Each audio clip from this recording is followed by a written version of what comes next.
हाँ तो बच्चों, हम लोग आज फिगर ऑफ स्पीच पढ़ेंगे। Figures of speech. Figures of speech का मतलब जिसे हिंदी में अलंकार होता है, उसी तरह से अंग्रेजी में फिगर्स ऑफ स्पीच होता है। जैसे हम किसी शब्द को अलंकृत करके बोलते हैं, जैसे ये simple sentence, the star is shining in the sky. तारा आकाश में चमक रहा है। तो ये एक लिटरल भाषा हो गया। सामान्य रूप से तारा आकाश में चमकता है, लेकिन अब उसको हम ऐसे कहेंगे, ही is A star of his parents eyes. वह अपने माता पिता के आंखों का तारा है। तो आंख का तारा होने का मतलब वेरी डियर, बहुत प्रिय, ये अर्थ होगा। तारा से मतलब यहाँ अर्थ बदल गया, अलंकार आ गया। उसके उस लड़के की तुलना माता पिता की नजरों में तारा है। तो इस तरह से जब हम शब्दों का प्रयोग दूसरे के साथ तुलना करके करते हैं, तो उसको हम फिगर ऑफ स्पीच कहते हैं। फिगर ऑफ स्पीच कई प्रकार के हैं। तो सबसे पहले आता है, ये सबसे पहले है the famous figure of speech are given below. ये जो जरूरी जितने भी दिए हैं आपके कोर्स में, वो पहला आता है इसमें सिमिली। क्या है? सिमिली। इसमें लिखा गया, it is a figure of speech in which comparison is made between two objects of different kinds which have at least one point in common। यानी ये वो फिगर ऑफ स्पीच है, दो चीजों की तुलना की जाती है, अलग अलग चीजों की तुलना। जैसे लड़के की तुलना हम तारा से कर रहे हैं, तो उसमें एक चीज कॉमन होना चाहिए। माने लड़के में ब्राइटनेस है, माने तारे की तरह चमक रहा है, यानी वो उसमें ज्ञान है, तेज लड़का है, इसलिए वो माता पिता की आंखों का तारा है।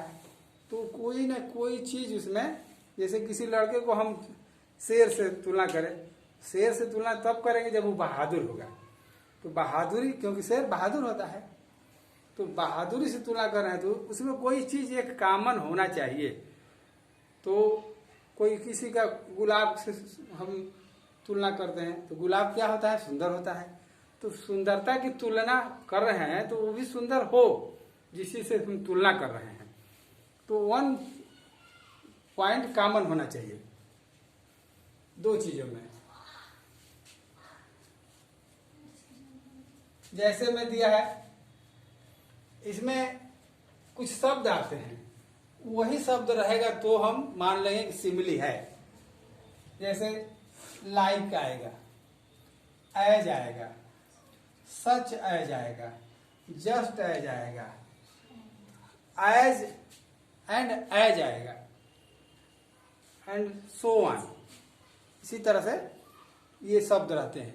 अब जब आपके सेंटेंस में लाइक रहता है, एज रहता है, सच रहता है, जस्ट एज रहता है, जस्ट लाइक रहता है, तो आप मान लीजिए कि ये क्या है?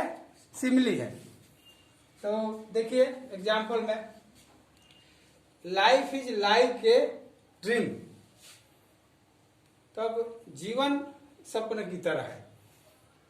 अब जीवन में या सपने में एक तुलना करेंगे, तो कॉमन चीज, जैसे सपना कभी पूरा होगा नहीं होगा, लाइफ का भी कोई ठिकाना नहीं है, कब है कब नहीं रहेगा। तो इसलिए कोई चीज कॉमन होगा तो उससे तुलना करेंगे। दूसरा उदाहरण है, सी इज लवली लाइक ए रोज। वो वही सुंदरता से रोज की तुलना की गई है। I wandered lonely as a cloud. बादल ऐसे ही घूमता रहता है आकाश में, हम भी ऐसे ही घूमते रहे आवारा की तरह से। तो वही कहते हैं कि घूमने का मतलब मैंने एमलेस घूमता रहेगा वो, तो बादल की तरह घूम रहा है। तो इसमें आपने देखा इसमें लाइक है, इसमें एज है, इसमें as firm as, she is as firm as rock, वह चट्टान की तरह दृढ़ है। तो इस तरह से लाइक, एज और जस्ट लाइक आता है, वो सिमिली होता है। अब अगला हम लोग पढ़ेंगे मेटाफोर।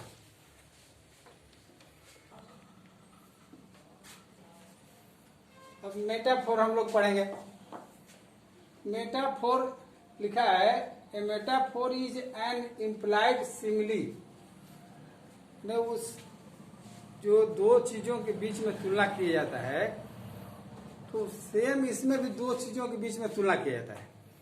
अब इसमें क्या है कि words of comparison as like, as, just as, etc और इत्यादि जो भी समानता के लिए प्रयोग किया जाता है, आर नॉट यूज्ड, वो प्रयोग नहीं होता है।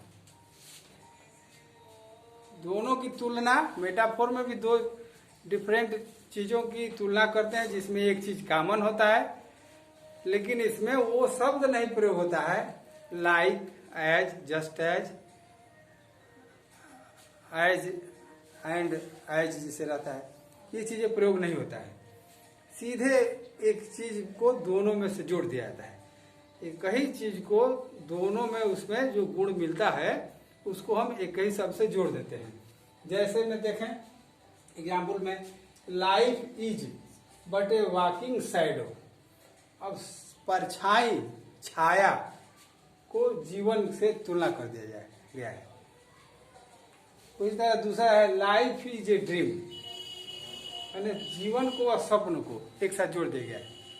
अगर इसको हम कहेंगे life is like a dream, तो सिमिली हो गया। Life is like a dream simile हो गया, और लाइफ इज ए ड्रीम क्या हो गया, मेटाफोर हो गया। अंतर यही है, उसमें लाइक और एज का प्रयोग नहीं है। उसी तरह से जैसे कहा, he is as brave as a lion, तो ये हो गया सिमिली। कह दिया कि he is a lion of the village, गांव का उस लायन है, तो ही इज ए लायन, तो वह तो शेर है नहीं, लेकिन उसकी बहादुरी की तुलना शेर से की जा रही, तो मेटाफोर हो गया। आगे देखिए, आई सी ए लिली ऑन द ब्रो।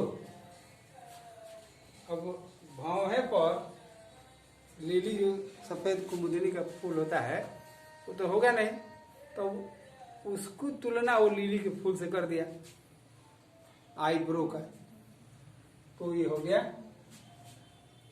अब उसको कहें कि her eyebrow is like a lily, तो हो गया सिमिली। ऐसे हो गया तो हो गया metaphor. Love is the spice of life, इसमें लाइक और एज का प्रयोग नहीं है, तो मेटाफोर है। Camel is the sheep of the dessert, तो ये हो गया मेटाफोर। अब आगे हम लोग लिखेंगे पर्सोनिफिकेशन। अब तीसरा है पर्सोनिफिकेशन, व्यक्तिकरण करना। अब इसमें यह है कि personification is a figure of speech by which we attribute life and mind to inanimate things. हम अपने वाक्यों में, अपने स्पीच में हम ऐसे जीवन को या विचार को, हम निर्जीव चीजों को इस तरह प्रस्तुत करते हैं जैसे कि वो कोई व्यक्ति हो, वो कोई ह्यूमन बींग्स हो, उसको ऐसे प्रस्तुत करते हैं। Lifeless, here lifeless object are abstract, माने कोई निर्जीव चीज या कोई विचार, ideas are treated as if they were human beings, जैसे वो कोई मानव हो, यानी जब हम अपने वक्तव्य में, अपने स्पीच में, अपने लेखनी में जब हम ऐसे शब्दों का प्रयोग करते हैं कि कोई निर्जीव चीज को सजीव की तरह प्रस्तुत करते हैं तो वो पर्सनिफिकेशन में आता है। जैसे यहाँ पर दिया उदाहरण में लव इज ब्लाइंड। अब लव तो कोई ऐसी चीज है नहीं जिसको माने कोई वस्तु तो है नहीं, वो यानी कोई सजीव प्राणी तो है नहीं, लेकिन वो कहा जा रहा है कि वो अंधा होता है, ऐसे लग रहा है कि कोई वो सजीव हो। तो यहाँ पर ये पर्सनिफिकेशन हो गया है, love is blind. Death lays his icy hands on kings. मृत्यु भी अपने वो ठंडे, माने ठंडा से मतलब वो कठोर से मतलब है कि कठोर हाथों को राजाओं को भी पकड़ लेता है, यानी राजा भी मृत्यु के शिकार होते हैं। तो डेथ को एक सजीव प्राणी तो है नहीं, वो निर्जीव है, लेकिन उसको एक सजीव प्रस्तुत किया गया है कि मृत्यु पकड़ती है। तो यह पर्सनिफिकेशन है। Anxiety sitting on her face.